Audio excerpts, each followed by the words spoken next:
Morning sunlight spilled into the small house in Portland, illuminating every dust particle drifting in the air. Jonah Whitlock slowly opened his eyes on the old sofa. His body ached after a restless night's sleep. Then a faint sound rose from the kitchen, the clink of a spoon against a cup. Soft footsteps. Jonah jerked upright. He turned his head and his heart seemed to freeze mid-beat.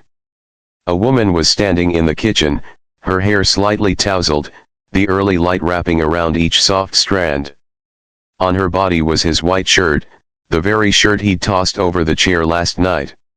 She was making coffee, her movements calm, as if she had belonged to this kitchen for a long time. She turned around. A thin smile flickered at the corner of her lips. "Do you really not remember anything from last night?" Jonah swallowed hard. His voice was hoarse, uneven. "Wait, who are you?" The woman set the coffee cup down on the table slowly, as if savoring every bit of tension lingering in the room. "The woman whose life you saved," she said gently like a breeze. "And also the owner of the company that currently holds this house." Jonah shot to his feet. The room seemed to spin for a second. His heart pounded hard, every vein throbbing at his temples. From the hallway came a burst of giggles. Tessa, his daughter, peeked her head out of the bedroom door. Her blue eyes sparkled with curiosity. The woman looked at Tessa, then back at Jonah. In her eyes was something both unfamiliar and dangerous, as if she were hiding a secret he hadn't yet touched. "We need to talk, Jonah. If you're wondering how all of this began, remember to hit subscribe so you don't miss what happens next. This story is only beginning to unfold. After all, what does the mysterious woman in Jonah's shirt truly want from him? And what she's about to say, could it change the entire life of the Whitlock father and daughter? Jonah Whitlock, 36 years old, a mechanical engineer who once worked for a major company in Seattle. Now he is just a freelance repairman in Portland, fixing leaking pipes, running electrical wiring for old houses. Any job that pays, he takes. His daughter, Tessa, 7 years old, eyes blue as a summer sky, blonde hair tied high behind her head. She is Jonah's entire universe. Even though life is always a struggle, Jonah still teaches her one thing. "Tessa, we may be poor, but we never give up. Understand?" She nodded. And strangely, Tessa understood life more than most children her age. But that night, that fateful night began with a storm. Rain poured down on the streets of Portland. Thunder roared across the sky. Jonah drove his old truck home after a 12-hour shift. His shirt was soaked with sweat and engine oil, his hands trembling from exhaustion. The truck swayed on the flooded road. The headlights flickered in the thick curtain of rain. Then he saw it. A luxury car lay tilted on the roadside. Its front end rammed into a tree. White smoke rose from the hood. Flickering headlights cast a faint beam of light like a final cry for help. Jonah hit the brakes. The truck skidded across the slick road. He jumped out, running through the rain like charging into a wall of white. Inside the car was a woman. Her black suit soaked through, her white shirt stained with blood. Her expensive watch still gleamed faintly beneath the flashes of lightning. Her face was pale, a streak of blood running from her forehead down her cheekbone. The seat belt held her tightly in place. She saw Jonah, her eyes wide, terrified. "Help me, please." Jonah didn't think, didn't hesitate. He smashed the window with his elbow, the skin split, blood mixing with rainwater. He grabbed his pocket knife, cut the seat belt, and pulled her out. Just seconds later, the engine burst into flames. The woman collapsed against his chest, her body trembling violently. "Thank you. I can't breathe." Her breaths were shallow, rapid, full of panic. The hospital was miles away. Half the city was cut off due to flooding. There was no route that would get them there in time. Jonah made a decision within a single heartbeat. "My house is nearby. We need to get there now. She nodded weakly. He drove fast but carefully, his hands still shaking. Through the fog of rain, his small house appeared. A worn wooden home with peeling paint and a crooked fence bracing itself against the storm. Inside he laid her on the only bed in the house. He pulled a blanket over her and leaned down to check her breathing. She was unconscious but stable. Jonah grabbed a pillow and headed to the sofa. That would be his place to sleep tonight. Around midnight, Tessa woke up. She quietly stepped into the living room and saw her father sitting upright, his tense eyes fixed on the bedroom door. "Daddy, who is that woman?" "She's hurt, Tessa. She needs help." "Will she be okay?" "I think so. Go back to sleep." Tessa wrapped her arms tightly around him. "You're the best person in the world." "I'm just doing what I should, sweetheart." A bolt of lightning tore across the sky, a flash of white illuminating the woman's face through the crack of the door. And in that instant, Jonah saw something in her, something indefinable. Strength, power, a quiet authority that made others hold their breath. This was not an ordinary person. Who was she? Dawn arrived slowly. The storm had retreated as if it had never existed. Jonah made coffee, hot steam rising in the small kitchen. He leaned into the bedroom to check on the woman once more. She was still sound asleep. He looked around, the expensive suit hung over the chair to dry, the designer handbag placed in the corner, the platinum watch gleaming on the bedside table. This woman had money, a lot of money. But last night, none of that mattered. She had simply been someone who needed help. A sound came. She was waking up. Jonah stepped back, giving her space. He went to the kitchen and began preparing breakfast for Tessa. Then he heard footsteps. He turned around. His world seemed to stop. The woman stood at the doorway wearing his white shirt, the one he'd left on the chair. Her hair was messy, but her eyes were sharp, alert, studying him. She smiled, soft, intentional. "Good morning." Jonah felt his face burn. "You are wearing my shirt. You left me lying in a pile of wet clothes. I found this." Her voice was calm, confident, even slightly amused. "I hope you don't mind." Tessa came running in, her hair still tousled from sleep. "Who are you?" The woman crouched down to be at Tessa's eye level. "Just someone your dad saved." Jonah stood frozen. This woman in his shirt in his kitchen was acting as if she had belonged here for years. "I can call a taxi for you," Jonah said, his voice tense, awkward. "No need. My driver is waiting outside." "Driver?" She poured herself coffee and took a sip. "He's been waiting since 6 o'clock this morning." Jonah blinked. "You could have left hours ago. I wanted to thank you properly." She set the cup down. "And return this." She pointed at the shirt, but she didn't move. She simply smiled, a smile that felt like she was testing how he would react. Tessa burst out laughing.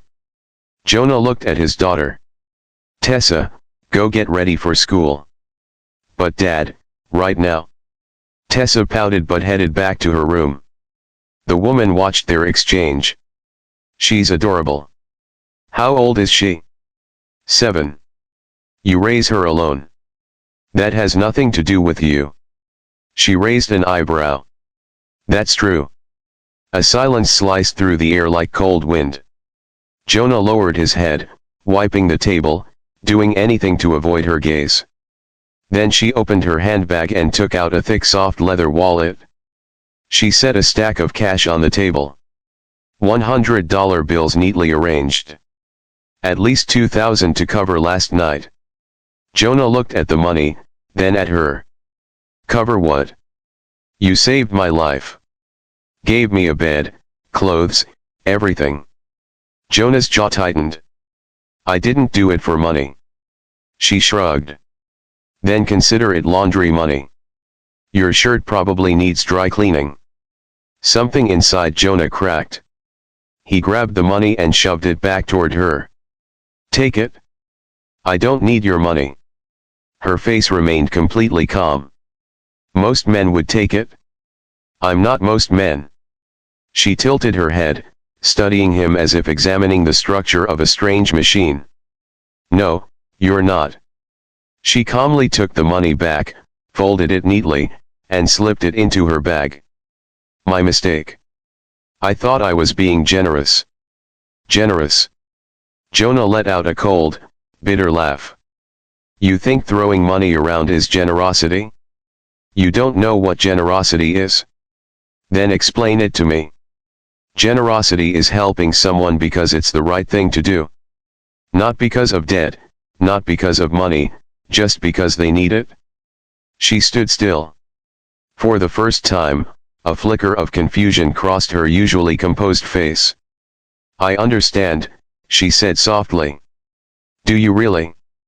Jonah turned away.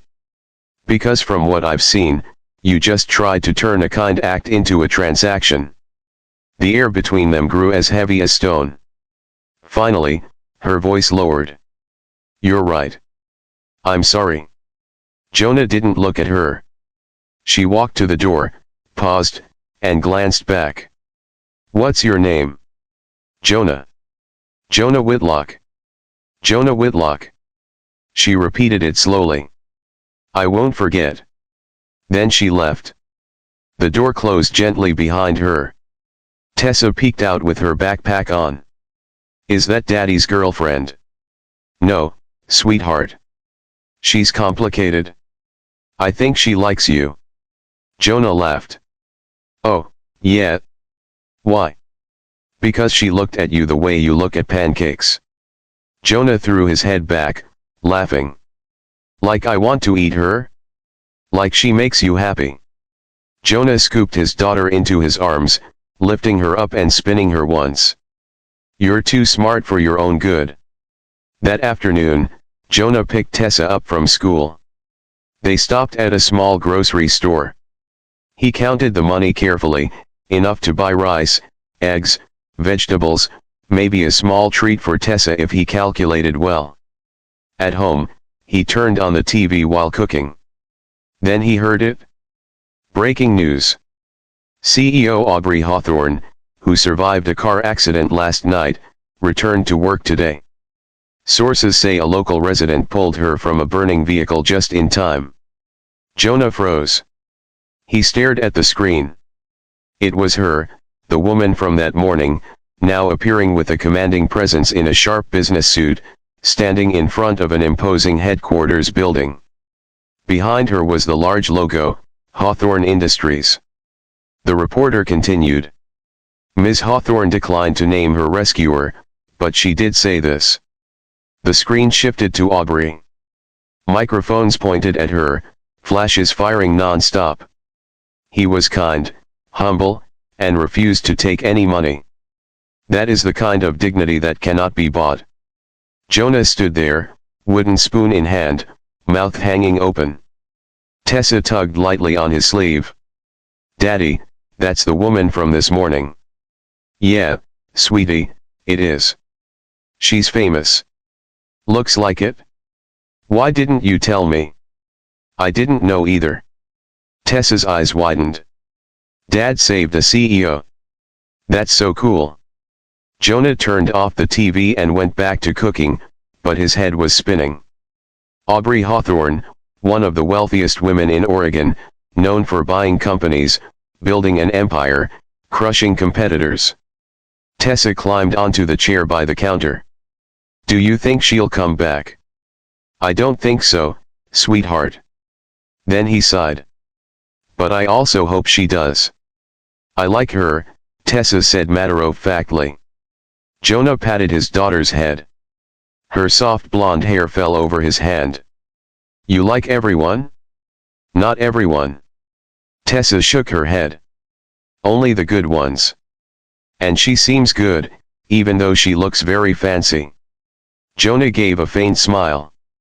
His daughter always had a way of seeing the good in others, even when the world had wrapped them in its coldest shell. Maybe Tessa was right. Maybe underneath that cold, powerful CEO exterior, Aubrey was kind in her own way. But Jonah told himself he would never know that people like her wouldn't come back to a working-class neighborhood like his. That door had closed already. Or at least that's what he thought. 3 days passed. Jonah tried to forget Aubrey Hawthorne. He had work to do, bills to pay, a daughter to raise. But the universe had other plans. He was at Tessa's school fixing a broken water pipe in the teacher's lounge. His hands were dirty, his shirt stained with grease. Just another ordinary day. Then he heard an engine. Not the kind of engine sound from the old SUVs parents usually drove to the school, but a low, smooth, expensive sound. The kind of sound like a quiet growl from a wild animal. Jonah looked up. A black luxury sedan glided into the parking lot, dark-tinted windows, sleek chrome lines. Clearly, this car did not belong in this neighborhood, much less in this schoolyard. The door opened. Aubrey Hawthorne stepped out. A white fitted suit, high heels clicking sharply on the concrete. Black sunglasses covering half her face. She didn't look around. She walked straight toward Jonah as if this entire courtyard were her own stage. Parents went silent. Teachers turned to look. Every gaze was pulled toward her. Jonah stood up, wiping his hands on a dirty rag, leaving streaks of black oil on the fabric. "How can I help you?" Aubrey removed her sunglasses, her razor-sharp eyes locking onto his. "Mr. Whitlock, we need to talk." Jonah sighed, his voice edged with weariness. "If this is about money again, it's not." Her voice was firm. "It's about the truth." She took out her phone and turned the screen toward him. Security footage appeared, grainy, full of noise with a timestamp. But the image was unmistakable. Jonah carrying her out of the burning car. His face smeared with dirt, but his eyes fierce. "You saved my life," Aubrey said. "And I haven't even thanked you properly." Jonah shrugged. "You thanked me by leaving. That was cold. So is turning kindness into a business transaction." The air between them grew heavy, tense, full of unsaid words. Aubrey glanced toward the playground behind him. Tessa was running around with her friends, sunlight shining on her golden hair. "That's your daughter?"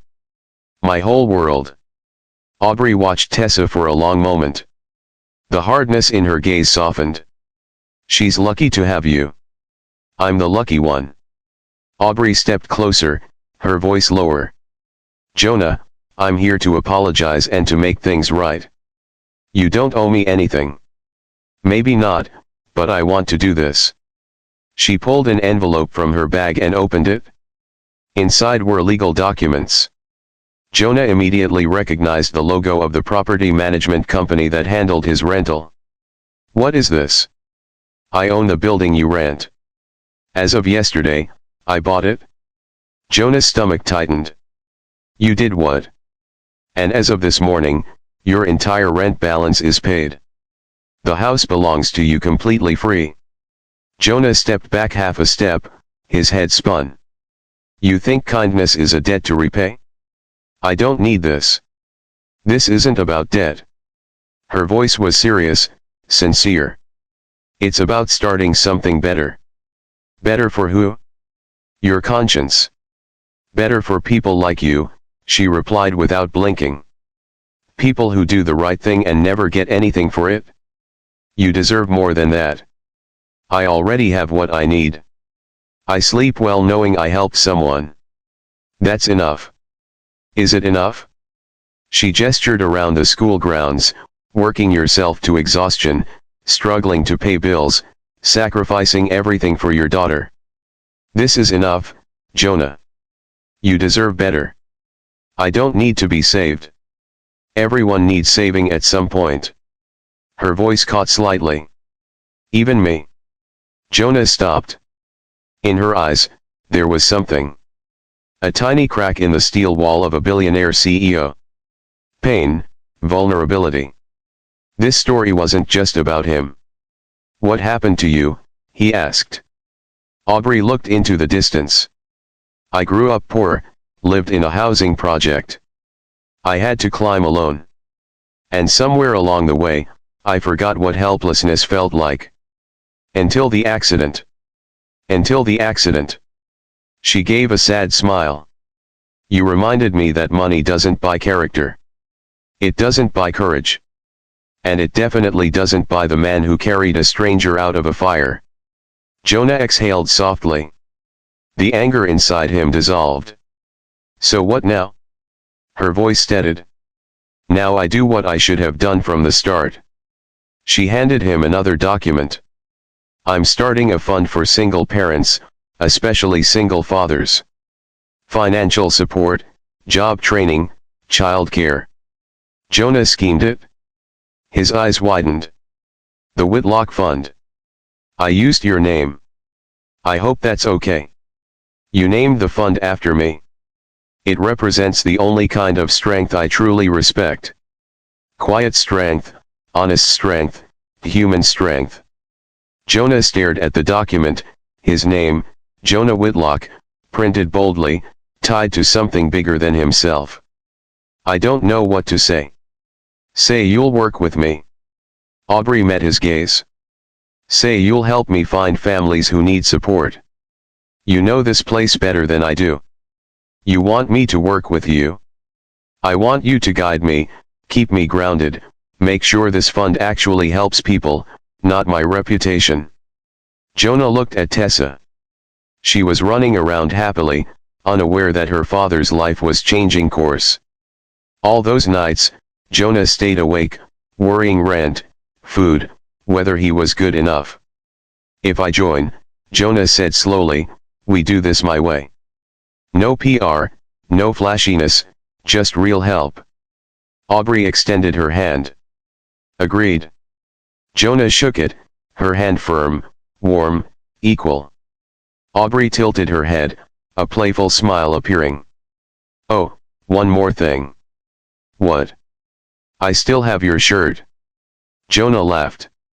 Truly laughed. "Keep it? You wear it better." A crowd had gathered around them. Phones raised to record, whispers spreading through the schoolyard. A reporter squeezed in. "Local paper here, Miss Hawthorne, are you two dating?" Aubrey glanced at Jonah. Her eyes sparkled as if hiding a secret. "Not yet. But he did lend me his favorite shirt." Laughter rippled everywhere. Jonah shook his head, smiling helplessly. "You are impossible." "I prefer the term determined," she replied, lips curving. Tessa ran over, panting. "Dad, that's the lady from TV." "That's right, sweetheart." Tessa looked at Aubrey, her expression unusually serious. "Are you going to help my dad?" Aubrey crouched to eye level, her voice soft. "I'll do my very best." "Do you agree?" "Only if you're good to my dad," Tessa said firmly. "My dad is the best dad in the world." Aubrey smiled. A real smile. "I can see that. And I promise." Tessa suddenly hugged her. A simple hug, but it made Aubrey freeze. Then slowly, she hugged back. When the girl ran off toward her friends, Aubrey stood up, her eyes slightly wet. "She's wonderful," she whispered. "She's the reason for everything I do," Jonah said. Aubrey nodded. "Then let's make sure you don't have to struggle anymore." She turned and walked toward her car. At the door, she paused, glanced back. "I'll send the paperwork this week." "And Jonah, what?" "Thank you for reminding me why I started this company." "Why?" "To help the people who once helped me when I had nothing." She stepped into the car, the door closing. The sedan glided away like a whisper. Jonah stood there, the documents in his hand, heart pounding. His life was really changing. That night, after Tessa went to sleep, Jonah sat alone in the dark living room. The envelope from Aubrey lay on the table. He hadn't opened it yet. Jonah reached out and touched the edge of the paper.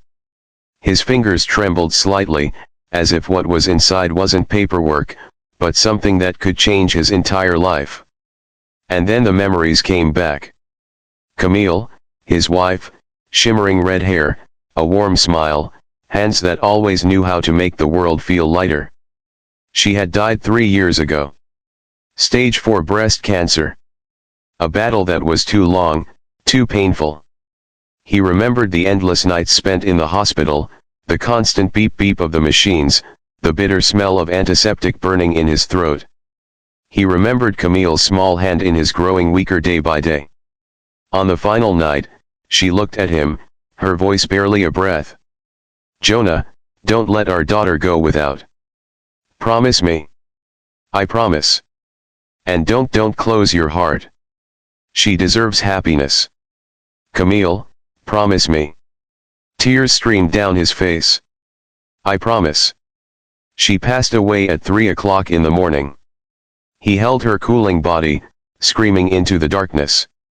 Screamed until his voice went raw. Screamed until it felt like his heart was fracturing inside him. From that day on, Jonah threw himself into work like a man running from his own heart. 3 jobs at once. Fixing pipes, installing electrical wiring. Any job anyone hired him for, because he knew if he stopped, he would have to feel. And feeling meant pain. Only Tessa kept him standing each morning. Her laughter, the way she looked at him, was like he was a superhero. But the truth, he was falling apart. His bank account had $247 left. Next month's rent, $1,200. Not including electricity, water, and phone bills. Not including food. Last week, Tessa asked, "Daddy, why don't we go eat pizza like before?" Jonah forced a smile. "Eating at home is healthier, sweetheart." But the truth, he couldn't afford it. And then Aubrey Hawthorne appeared like someone had thrown a beam of light into his life. A light so bright he didn't know whether to believe it. A free house, a fund named after him, a chance to breathe. But deep inside, part of him was still afraid. Afraid that accepting help meant he was weak. Meant he had failed the promise he made to Camille. Finally, Jonah opened the envelope. Inside were the house ownership papers. His name was right at the top. Clear, formal, unmistakable. The house was his. No more rent. No more fear of eviction. No more storm clouds hanging over him at the end of every month. He bent forward and burst into tears. Not ordinary tears, but guttural sobs from the deepest part of his chest. The cries of a man who had held everything in for far too long. At that moment, the bedroom door opened softly. Tessa stood in the doorway, clutching her stuffed bear. "Daddy." Jonah quickly wiped his face. "Sweetheart, why aren't you asleep? I heard you crying." She walked toward him, climbed onto the sofa, and curled into his arms just like she had since she was tiny. "Are you sad because of Mom?" Jonah's tears returned despite his efforts to hold them back. "Sometimes I miss your mom very much." Tessa rested her head on his shoulder, whispering, "Mom would be proud of you. You're doing so good." Jonah swallowed hard. "You think so?" "I know so. You're the best dad ever. And now Aubrey is going to help us. Mom would like that." Jonah hugged her tightly, holding on to the only thing keeping him from collapsing into the abyss. "I love you, Tessa. I love you, too." The two of them sat in that warm darkness for a long time, holding each other, breathing together, healing wounds that the eyes couldn't see, but the heart remembered forever. Meanwhile, in the highest penthouse in downtown Portland, Aubrey Hawthorne stood silently before the wide glass window. The city beneath her glowed like a galaxy, beautiful, magnificent, and cold to the point of cruelty. She held a glass of red wine in her hand, but didn't drink a single drop. On the table, Jonah's white shirt was neatly folded, clean. She had washed it herself, dried it, and kept it. Not because she forgot, but because she didn't want to return it. Aubrey lifted the shirt close to her face. The scent of cheap soap, the smell of hand washing from real homes, real families. A single tear fell sudden without warning. For a moment she was 12 again. Foster home number 7. Dinner was dry bread and water. She was so hungry that she stole an apple from the fridge. Mr. Smith. The balding man with the stench of alcohol slapped her across the face. Thief. He whipped her 5 times across the back. The red welts burned like fire. Aubrey didn't cry. She learned how not to cry from that day onward. Age 14, a group home. The girls shoved her head into a locker, laughing. You'll never be anything. A child nobody wants. Age 16. Aubrey gave up hope. She slashed her wrist in the bathroom. Warm water mixed with red blood into a pale pink. A social worker found her and saved her, but no one asked, "Why are you hurting so much?" Age 18. She earned a full-ride scholarship, business major, studied 20 hours a day. No friends, no dating, no weakness, just one goal. Never be looked down on again. Age 25, Aubrey became the youngest CEO in the company's history. Wealthy, powerful, standing at the top of the pyramid. She built herself a fortress made of money, achievements, and untouchability. But that fortress was very lonely. No one loved Aubrey for who she was. They loved her power, her bank account, the Hawthorne name behind her until Jonah. He didn't know who she was. Didn't know how wealthy she was. He saved her because it was the thing a person should do. He shoved money back into her hands because he had dignity money couldn't buy. For the first time in 20 years, someone looked at Aubrey Hawthorne and saw a human being. She hugged the shirt to her chest and cried. Sobs from the deepest part of her soul. Painful, but the kind of pain that made her heart come alive again. Her phone vibrated. A message from her stepmother, Vivian Hawthorne. I heard about your hero. Don't be foolish, Aubrey. Men like that only want your money. You're embarrassing the family. Aubrey stared at the venomous words. Not angry, just tired. She deleted the message, then blocked the number. Vivian was not someone she needed. She never had. Right now, Aubrey thought only of Jonah, of Tessa, of that feeling of belonging, the feeling she had never experienced anywhere with anyone. For the first time in her life, Aubrey Hawthorne realized she no longer wanted to return to that lonely fortress at the top. She wanted to move toward the small, worn house where that man lived, and where little Tessa smiled at her as if she had belonged there for a very, very long time. 1 month later, the Portland Convention Center glowed under bright lights. Press crowded the hallways. Cameras, reporters, and influencers stood in long rows. Today was the launch day of the Whitlock Fund. Jonah stood backstage looking impossibly out of place in a suit. The tie tightened uncomfortably around his neck, his shoes polished so much that he could see his reflection in them. Everything made him want to step outside just to breathe. Tessa sat beside him, pretty in her dress, hair braided neatly, her legs swinging with excitement. Daddy, are you famous now? Jonah chuckled softly. No, sweetheart.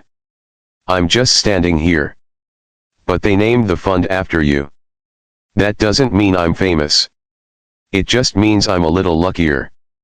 A production assistant rushed toward him, looking stressed. Mr. Whitlock, you're on stage in 5 minutes. Jonah froze. I thought I was just attending.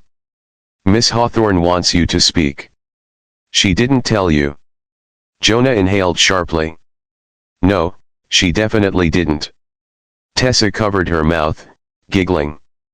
Dad's going to be on TV. Thank you for the perfectly timed announcement. The auditorium lights dimmed. Music rose. The room fell silent.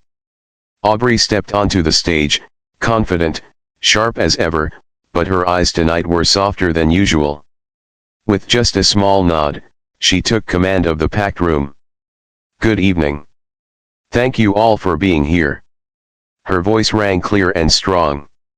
Tonight, we launch something special, something deeply personal to me. The Whitlock Fund. Applause thundered through the hall. Camera flashes erupted. This fund exists because of one man. A man who saved my life without asking for anything. A man who reminded me that true strength isn't measured by money, but by dignity. She turned toward the wings, her gaze landing directly on Jonah. Jonah Whitlock, please join me on stage.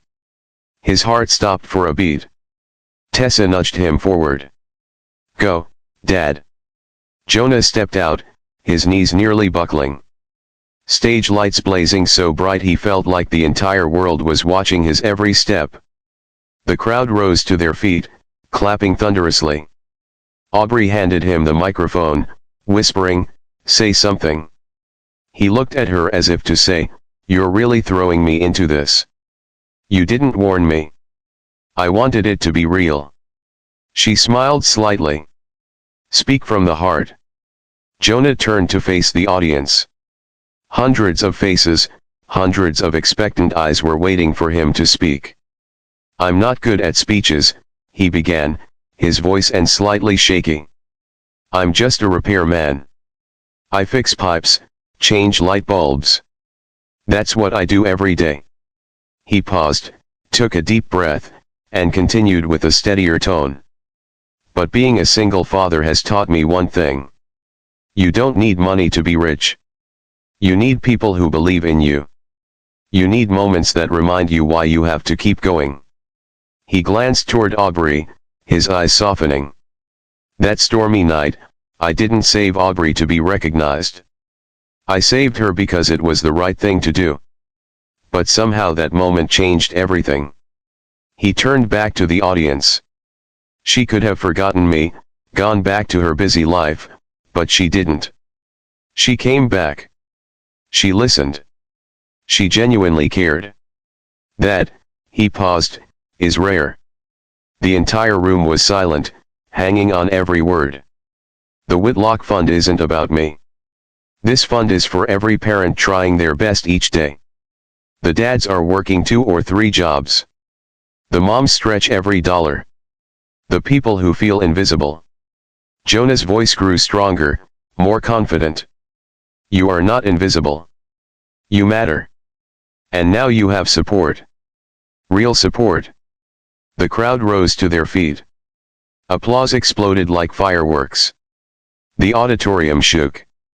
Jonah stepped back, overwhelmed by a feeling he had never experienced before. Aubrey stepped forward, took his hand, and squeezed gently. "Perfect," she whispered.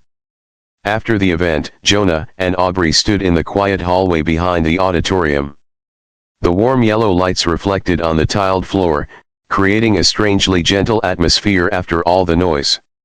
Nearby, in the lobby, Tessa was fast asleep on a long sofa, her head resting on her tiny stuffed bear. Aubrey opened her bag and took out a small, elegant box. "I have something for you," she said, her voice soft but firm. Jonah shook his head. "You've given me enough. Just open it." He lifted the lid. Inside was a pen engraved with the words, "For the man who doesn't sell kindness." Jonah felt his throat tighten.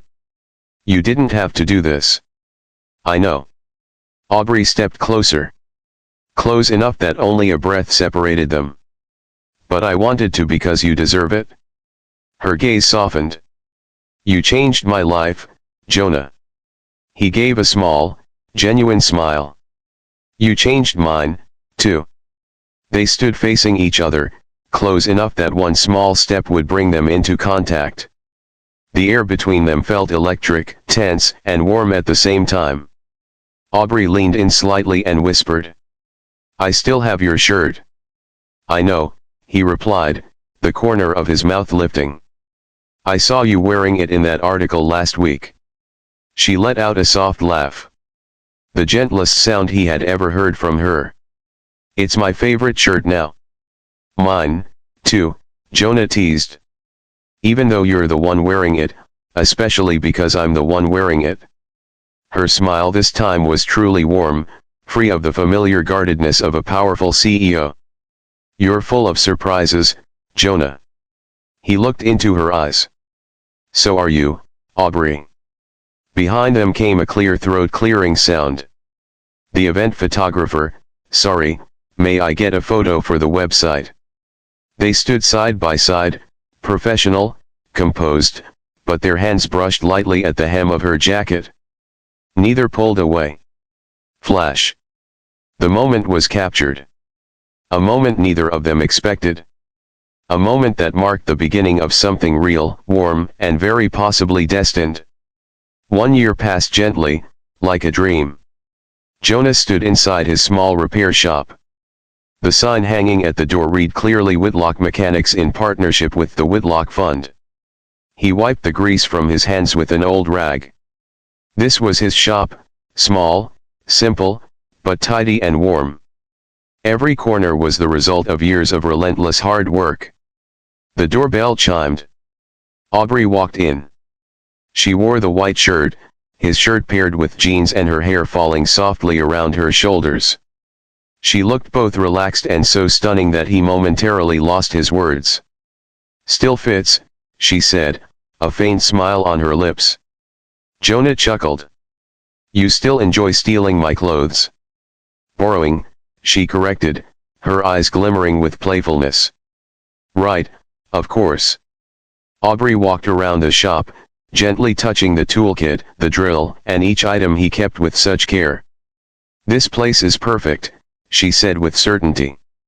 It's small, but it's honest like you. At that moment, Tessa ran in from the back door, her 2 braids bouncing with each step. Aubrey, I got the STEM scholarship full ride. Aubrey's face lit up. You're amazing. I'm so proud of you. Tessa hugged her tightly. Jonah watched them, his daughter, the woman in front of him. A feeling of family settled deep in his chest, warm in a way that was hard to describe. Tessa ran back to finish her homework. The shop grew quiet again. Aubrey turned back to Jonah, not with the look of a powerful CEO, but with the gaze of a woman carrying her whole heart in her hands. I have something for you, she said. Jonah raised a brow. Another gift. Open it tomorrow, she said softly. Promise. She handed him a cream-colored envelope sealed carefully. What's inside? Jonah asked, his heartbeat beginning to quicken. A question I'm afraid to ask. Afraid. His voice softened. Terrified. She gave a fragile smile, then gently brushed her fingers against his cheek. You make me feel things I thought I had buried. Like what? Like I'm home. Jonah pulled her closer. You are home. They kissed. Gentle, deep. A year of friendship blooming into love. She stepped back, smiling. Open it tomorrow. Why not now? Because I want you to truly think about it. She left. Jonah stood alone, the envelope warm in his hand. That night, Jonah tossed and turned, unable to sleep. The envelope lay on the nightstand like a challenge, silently staring at him, waiting for him to open it. Finally, he reached for it and lifted it. His fingers trembled slightly. In his mind, a familiar voice whispered. The voice of Camille. Don't close your heart, Jonah. You deserve happiness. But was he allowed? Allowed to love again? Allowed to move on? To let the past rest? A tear fell, then another. For the first time in many months, he allowed himself to feel pain and hope. Jonah opened the envelope. Inside was a handwritten card, Aubrey's lettering, sharp and neat, yet with a faint tremble, as though she had written it with her whole heart. Jonah, you saved my life in the storm. But you did more than that. You saved me from becoming the person I hated. You reminded me that kindness is the strongest currency. That honor matters more than wealth. That love is built on respect, not transaction. I'm not asking because I owe you. I'm asking because I cannot imagine life without you, without Tessa. Without the man who shoved my money back at me and taught me what dignity truly is. Will you marry me? The second page was a printed invitation. The wedding of Aubrey Hawthorne and Jonah Whitlock. Jonah's hands shook violently. Tears fell as naturally as breathing. He laughed and cried at the same time, feeling his heart clench, but in a way that was sweet beyond belief. Tessa appeared in the doorway, clutching her stuffed bear, eyes still sleepy. Daddy, why are you crying? Jonah wiped his tears, but the smile on his face couldn't be hidden. Because something impossible just became possible, sweetheart.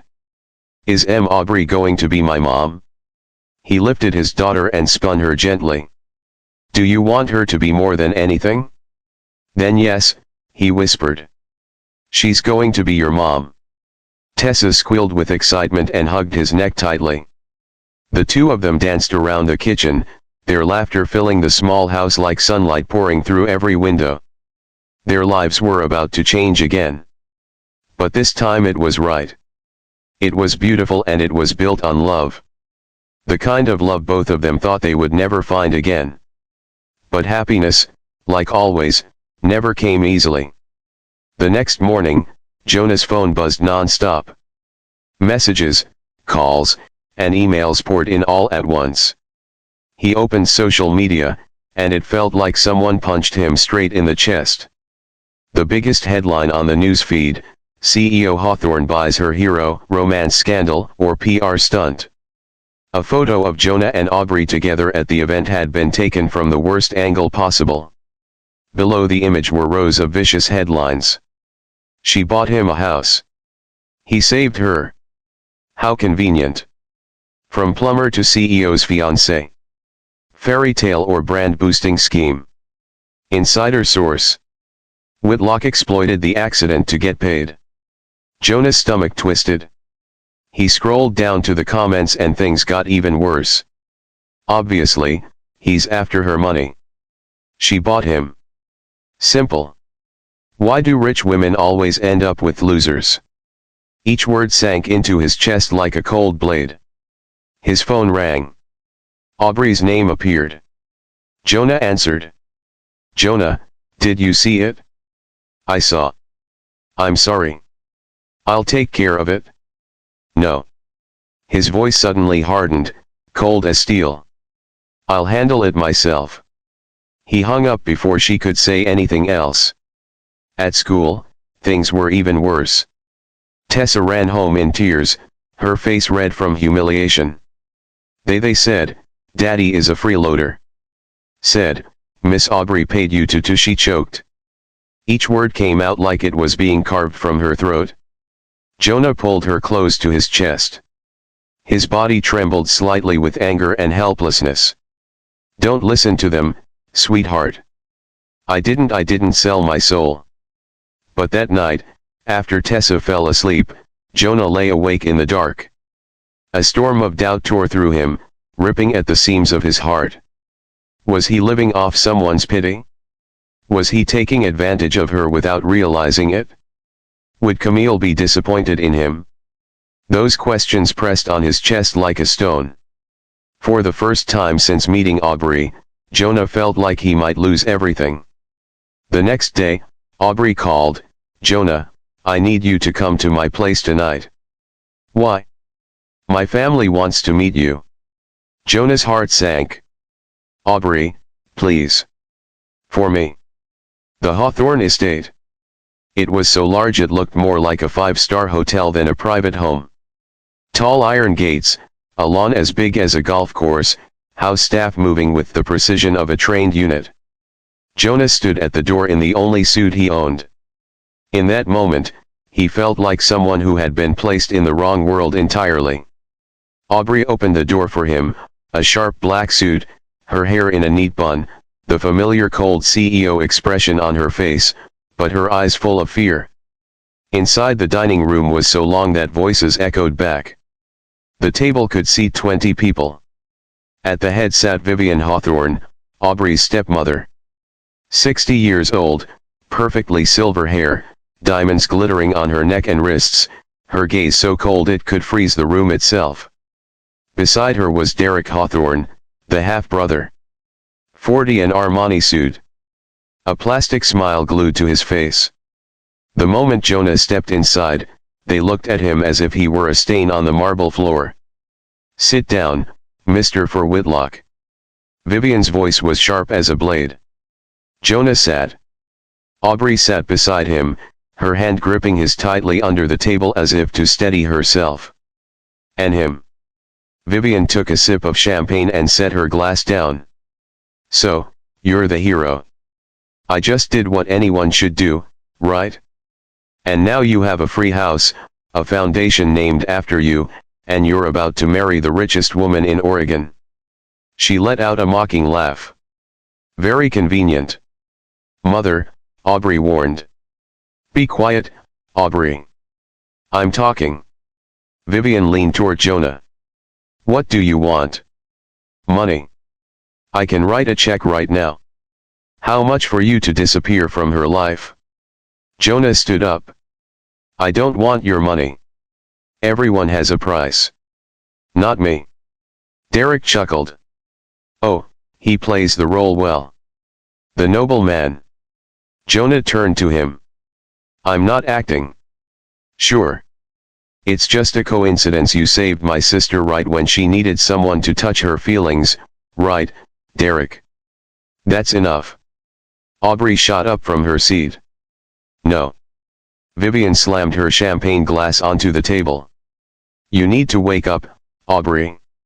Marrying a plumber? You're disgracing the Hawthorne name." Jonah turned to head for the door, but then he heard Aubrey's voice. Calm, cold as steel. "Mother is right." Jonah froze. Aubrey took a breath, then continued. "Jonah has no money, no status, no power." His heart cracked. But she wasn't finished. "But he has something no one in this family has. Dignity, honor, and the ability to love me as a human being. Not my bank account." The room fell dead silent. Aubrey walked up to her stepmother. "You want the truth?" "Jonah is the only man who has ever looked at me and seen my real worth. Not the CEO, not the billionaire. Aubrey, a person." Her voice trembled, but her resolve held firm. "For the first time in my life, I feel enough. Not because of what I own, but because of who I am." She turned to Jonah. "And if Mother cannot accept that, then I'll leave this family because I chose him and I will always choose him." Silence. Vivian stared at her daughter like she were a stranger. "So, you're serious?" "More serious than ever." Vivian shot to her feet. "Then you're a fool." She stormed out. Derek gave her one last contemptuous look. "You'll regret this, Aubrey." The door slammed shut, shaking the walls. Aubrey collapsed onto a chair, her whole body trembling. Jonah immediately knelt beside her. "You didn't have to do that," he whispered. "Yes, I did." She looked at him, eyes red. "They don't define me." "You do." He pulled her into his arms. "You're incredibly brave." "I'm terrified." "So am I." In that massive, cold, empty house, they held each other. Just the two of them. And for them, that was enough. The following week, everything got worse. The press kept tearing them apart without mercy. Hawthorne abandons her family for a plumber. A love soaked in PR. Did she save him or did he save her wallet? The company's stock dropped. The board of directors held an emergency meeting. Aubrey worked nearly 20 hours a day just to keep her entire empire from collapsing. And Jonah, he only saw himself as a burden. That night, heavy rain, just like the night they met. Jonah quietly packed clothes, tools, a few of Tessa's toys. Tessa ran in, eyes wide with fear. "Dad, what are you doing?" "We're leaving, sweetheart." "Leaving where?" "Somewhere else. Starting over." "What about Aubrey?" Jonah couldn't bring himself to look at his daughter. "She will be better off without us." Tessa froze. Then her voice trembled. "I don't believe you." For the first time in her life, she yelled at him. "You're giving up just like you gave up on Mom." Jonah went still like someone had stabbed him in the chest. "Mom died because she was sick, not because of me." Tessa sobbed. "But Mom told me before she died," she said. "Don't let Daddy close his heart. There are still good things in life." Tears streamed down her cheeks. "Aubrey, is that a good thing, Dad? And you're closing your heart?" Jonah dropped to his knees, pulling his daughter into a tight embrace. Both of them cried until it hurt. "You're right," he whispered. "I'm so sorry." Tessa hugged him even tighter. "Then don't go. Fight for her like a real hero." Jonah kissed her forehead. "I promise." Past midnight. Jonah drove to Aubrey's penthouse. He knocked. No answer. He used the spare key she had given him last month. Inside was dark, cold. Aubrey sat on the floor, back against the wall, eyes red and swollen. Mascara strayed down her cheeks. "Aubrey," she looked up, voice cracked. "What are you doing here?" "Returning to the house." "No." Jonah sat beside her. "I came to apologize." "Apologize for what?" "For planning to leave you." Fresh tears slid down her face. "I knew it." "Everyone leaves?" "You don't understand." "I do," she screamed, completely losing control for the first time. "Everyone I ever loved left me. My biological parents dumped me into the system. My foster families beat me. My stepmother only wants my inheritance. And now you, the only person who ever made me feel loved." Her voice broke. Aubrey collapsed, burying her face in Jonah's shoulder, sobbing like she had held it in her whole life. Jonah held her so tightly it was as if he could shield her from every pain she carried. "Listen to me," he whispered gently. "Listen very carefully." He lifted her face, wiping her tears. "I'm not going anywhere. I was just scared. I thought I was dragging you down. But my daughter reminded me of what Camille said before she died." Aubrey whispered, "What did she say?" "Don't close your heart. Life still has so many good things." Jonah smiled through his own tears.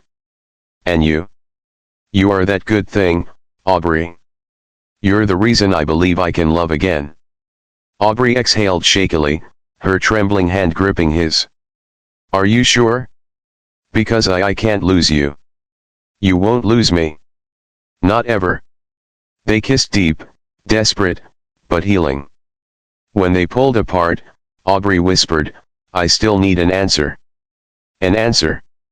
"The letter I wrote." Jonah laughed softly, like breathing. "Yes," she blinked. "Yes, 1,000,000 times. Yes, I'll marry you, Aubrey." Aubrey burst into tears again, but this time they were tears of joy. "I love you. I love you, too." They sat leaning into each other on the floor under the faint glow of the city lights until dawn broke. Two souls once shattered, now found each other. The next morning, Aubrey called a press conference. All the major news outlets were present. Cameras flashed brightly. Microphones crowded the table. The atmosphere was so tense you could practically hear each person's heartbeat. Aubrey stepped up to the podium, standing firm, exactly like the CEO the whole world had seen her be. But right beside her, Jonah stood calm but a little awkward. And behind them, Tessa in her cute pink dress, looking up with pure pride. "Thank you all for coming," Aubrey began. Today I have an announcement. Camera flashes exploded immediately. This past week the media has raised many questions about my relationship, she said, her voice steady but slow. They say I bought Jonah Whitlock. They call this a scandal. Aubrey reached out and took Jonah's hand. A simple but powerful gesture. The truth is this. Jonah saved my life. Not just once. He pulled me out of a burning car during the storm and then saved me again from a cold, lonely life where money was the only measure of worth. Her voice caught for a brief moment, but her gaze remained unwavering. He taught me that kindness cannot be bought, that love is not a transaction, and that family is where people love you for who you are. Aubrey turned to Jonah. Then in front of the entire press, she slowly knelt down. The whole room seemed to stop breathing. A few people gasped and covered their mouths. Jonah froze, his heart dropping out of his chest. Jonah Whitlock, Aubrey said, her voice trembling slightly, but full of certainty. You made me believe in love. You made me believe I deserve to be loved. So, will you marry me? Jonah let out a laugh. A laugh choked with tears. You already asked. Aubrey smiled. Then answer me in front of everyone. Jonah nodded, tears glistening under the bright camera lights. Yes. 1,000,000 times. Yes. Aubrey stood. Jonah pulled her into his arms and they kissed. A kiss that spoke all the words they had never dared to say. The crowd erupted into applause. Microphones shook with reporters shouting, "What about your family? They disapprove. What do you say about that?" Aubrey turned back, her gaze sharp but serene. My family, she said firmly. Is Jonah and Tessa? The rest is just blood relations. Do you regret it? Another reporter asked. Aubrey smiled. Soft but resolute. Never. A small chapel, warm, intimate, only the people who truly mattered. No extravagance, no fireworks, no red carpet, just exactly them, simple, sincere, and complete. Tessa stood in the center in a pure white dress, her braided hair adorned with tiny flowers. Her little hands rested in the hands of Jonah and Aubrey, as if she herself were the thread binding the three of them together. Judge Merrick, 65 years old, gentle with a kind, benevolent face, smiled as he looked at them. Do you, Jonah, take Aubrey? Yes, Jonah answered immediately, not waiting for him to finish. You don't need to hear the rest. I do. The whole chapel burst into laughter. Aubrey looked at him, both moved and excited. I've waited long enough for this moment. Judge Merrick shook his head, chuckling. All right, Aubrey, do you? Yes, forever. Aubrey replied without a single hesitation. Then by the power vested in me. But he didn't even get to finish before they kissed. An early, slightly awkward kiss, but so beautiful it made hearts ache. No one complained. No one stopped them because clearly they had waited for this for a very long time. At the small reception afterwards, Jonah handed Aubrey a wooden box. What is this? She asked. A key. A key to